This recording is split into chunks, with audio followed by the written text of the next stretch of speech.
राधे राधे भक्तों। तो आज हम आपको सुनाते हैं बुधवार व्रत कथा और पूजा विधि। तो चलिए सुनते हैं। ग्रह शांति तथा सर्व सुखों की इच्छा रखने वालों को बुधवार का व्रत करना चाहिए। इस व्रत में रात दिन में एक बार भोजन ही करना चाहिए। इस व्रत के समय हरी वस्तुओं का उपयोग करना श्रेष्ठ है। इस व्रत के अंत में शंकर जी की पूजा धूप बेलपत्र आदि से करना चाहिए। साथ ही कथा सुन कर आरती के बाद प्रसाद लेकर जाना चाहिए, बीच में नहीं जाना चाहिए। दोस्तों अब सुनते हैं कथा। एक समय एक व्यक्ति अपनी पत्नी को विदा करवाने अपने ससुराल गया। वहाँ पर कुछ दिन रहने के बाद सास ससुर से विदा करने के लिए कहा, किंतु सब ने कहा कि आज बुधवार है, आज के दिन गमन नहीं करते हैं।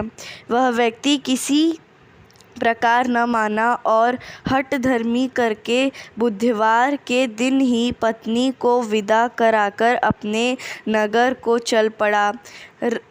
रास्ते में उसकी पत्नी को प्यास लगी तो उसने अपनी को कहा कि मुझे बहुत ज़ोर से प्यास लगी है।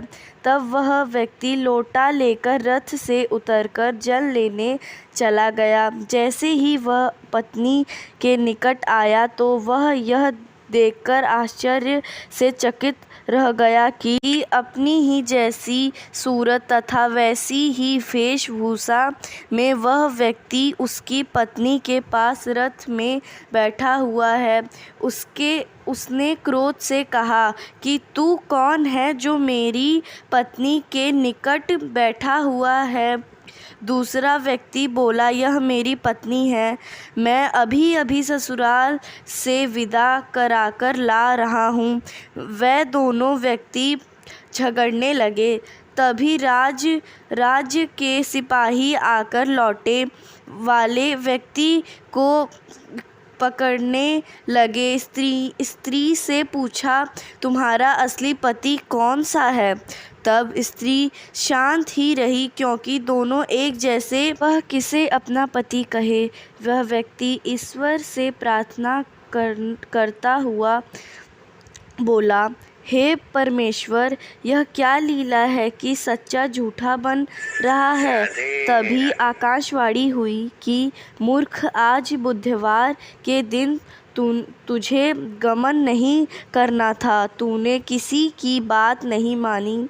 यह सब लीला बुद्धदेव भगवान की है। उस व्यक्ति ने बुद्धदेव भगवान से प्रार्थना की और अपनी गलती के लिए क्षमा मांगी। तब बुद्धदेव जी अंतर्ध्यान हो गए। वह अपनी स्त्री को लेकर घर आया तथा बुधवार का व्रत वह दोनों पति पत्नी निर्मपूर्वक करने लगे। जो व्यक्ति इस कथा को श्रवण करता तथा सुनता है, उसको बुधवार के दिन यात्रा करने में कोई दोष नहीं लगता है। उसको स्वर्ण प्रकार से सुखों की प्राप्ति होती है। भक्तों, अगर आपको यह कथा अच्छी लगी हो तो कमेंट सेक्शन में ज़रूर लिखें। राधे राधे।